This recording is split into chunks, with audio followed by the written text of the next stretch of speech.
Let's begin. Today's May 26, 2024, and we're doing the Daily Turing Machine Puzzle. Today's puzzle uses the following 6 criteria cards. Criteria card 4, 7, 12, 17, 20, and 22, and uses the green verification cards. The unique code above is your way to search on turingmachine.info for the details of this puzzle. Let's go solve.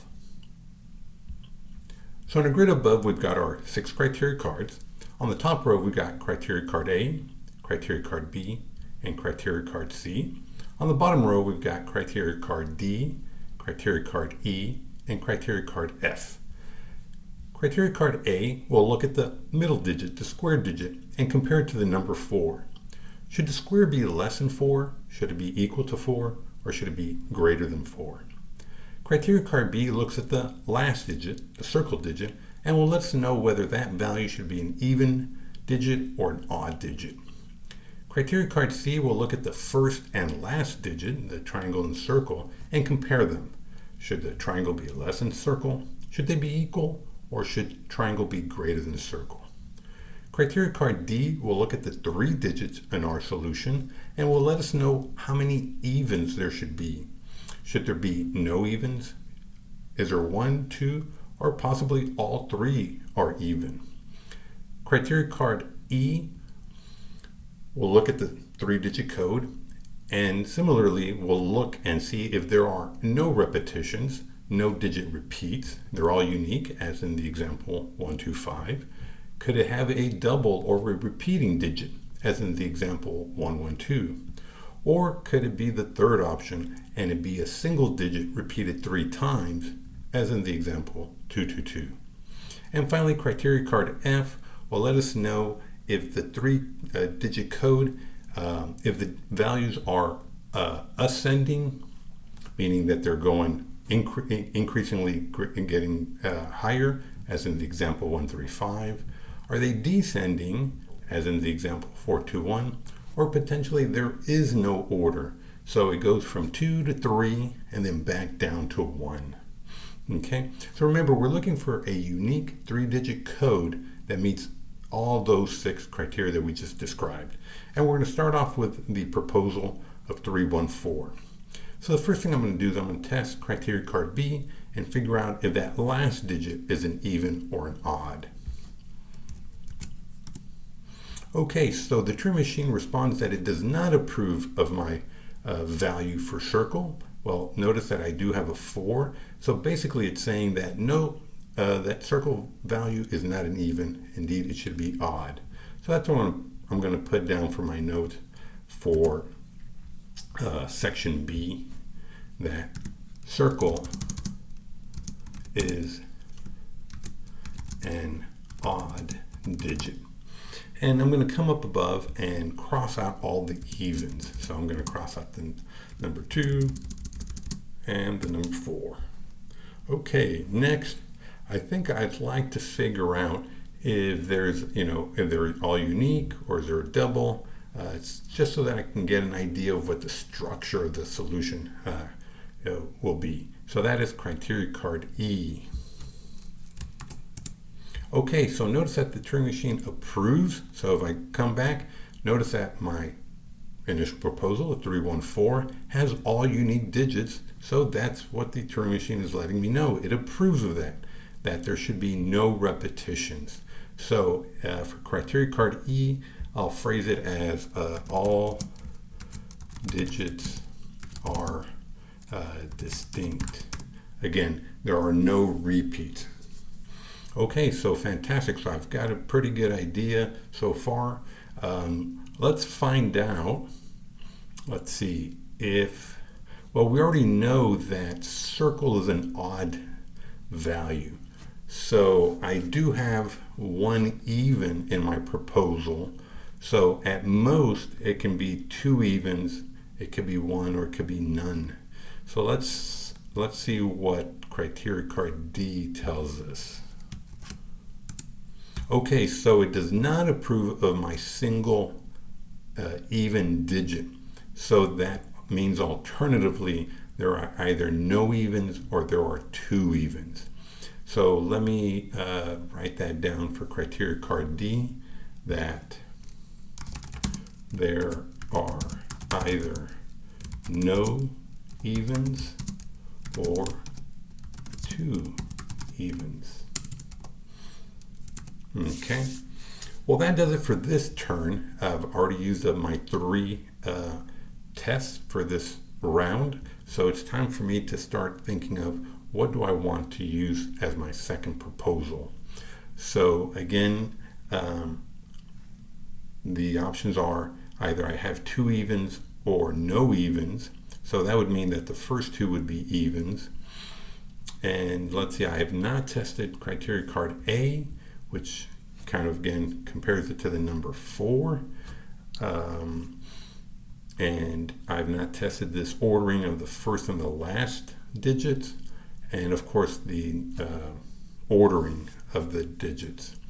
So if indeed I do have 2 even digits, square is basically going to give me, which even there is. So it could either be a 4 or 2 would be less than, and that would force the triangle to be the other even digit. Remember, I also have all digits being distinct. So if I know what even square is, I'll know what even triangle is. And then based on that, I'll be able to determine, possibly based or using criteria card C, to see what odd value circle would be. At least that's one possibility. I do know that, again, it's either 2 evens or no evens. So potentially I could have all odds as well. But I'm going to lean towards 2 evens. So let's see. I could just test whether square is 4, and that would force the triangle to be the 2. So let's go ahead and let's see if that is the case.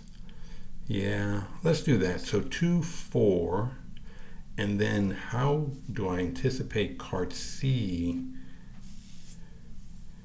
dictating what circle might be? It could be 2, 4, and then 3, or 2, 4, 5 in case circle is greater than triangle. So I'm going to try 2, 4, 3. Let's see what we get. Okay, so of the remaining criteria cards that I've not tested,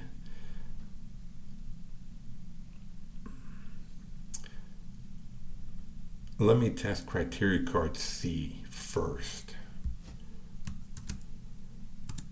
Okay, so it is correct, as based on my proposal, the Turing Machine says it agrees that triangle should be smaller than circle.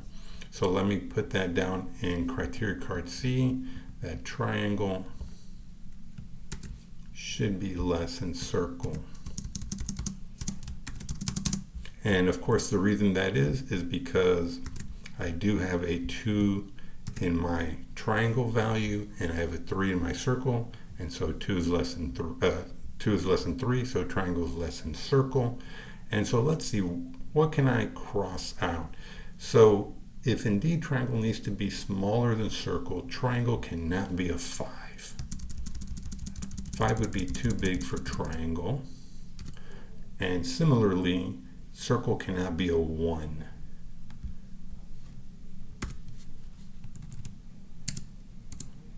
Okay, so that leaves me with 3 and 5. And yeah, triangle 4 is okay because circle can still be 5. Circle 3 is, would obviously be bigger than 1 and 2. So I don't think I can cross out anything else. So far, that is correct. I guess let me go ahead and test criteria card A. And let's see. Okay, so yes, So my initial, conception of what the solution might be, I think is, proving itself out. So that means that yes, the Turing machine confirms that the square should be a 4. So let me put that for my notes in section A. So square is equal to 4. And so I'll cross out everything but the number 4 for square. And alternatively, again, based on criteria card D, since there is one even, I need to have that second even. And that's what triangle is. Triangle has to be 2. So let me go ahead and cross out everything but the number 2. So let me do it this way. I'm going to bring this all the way here and then cross out everything else.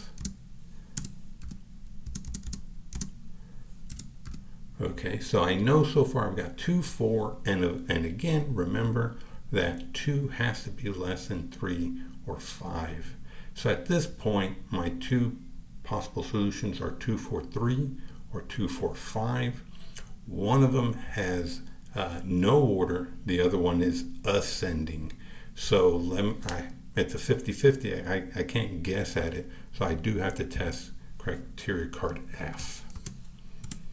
And so, yes, based on my proposal of 2, 4, 3, that is one that has no order. So let me put here no order. And of course that means that it cannot be a 5. So that means that the solution is indeed 2, 4, 3. Okay. Well, that was my initial second proposal. Everything is checked out. I did correct B from even to odd, so that's good. And I corrected D from 1 even to 2 evens. So I think everything's good. So let's go to turingmachine.info and verify the value that we're proposing. So we came up with 2, 4, 3, and if we verify, okay, fantastic, we got it. But again, let's go ahead and check whether we beat the Turing machine or not. So let's go back to see. On the first turn, I tested B, D, and then E. So let's go back to turingmachine.info. and BDE. So BD were incorrect, E was correct, and in the second turn we tested everything else, and everything else came out correct. Let's see, did we beat it? Well, we tied, but it's still a win. So anytime we tie with a Turing machine, that is a win. So luckily my intuition came true. It may not always turn out that way, that's for sure, but that's kind of what you want to start developing in solving these Turing machine puzzles, is sort of having an intuition of what are the possibilities and making certain conclusions. So again, here for criteria card D, we just knew that it wasn't a single one, but we went the extra mile to say, well, what are the alternatives? Obviously, it couldn't have been 3, so the only thing that's left is either no evens or 2 evens. And then, we just followed that thinking, and it turned out well. So if you like today's puzzle, please give it a thumbs up. If you notice anything odd about my explanation, did I miss something? Did I misspeak? Please leave a comment. If you have a suggestion, likewise, please share. And if you want to be notified for your next Turing machine puzzle video, please subscribe and you'll be notified. Well, until next time, have a great one.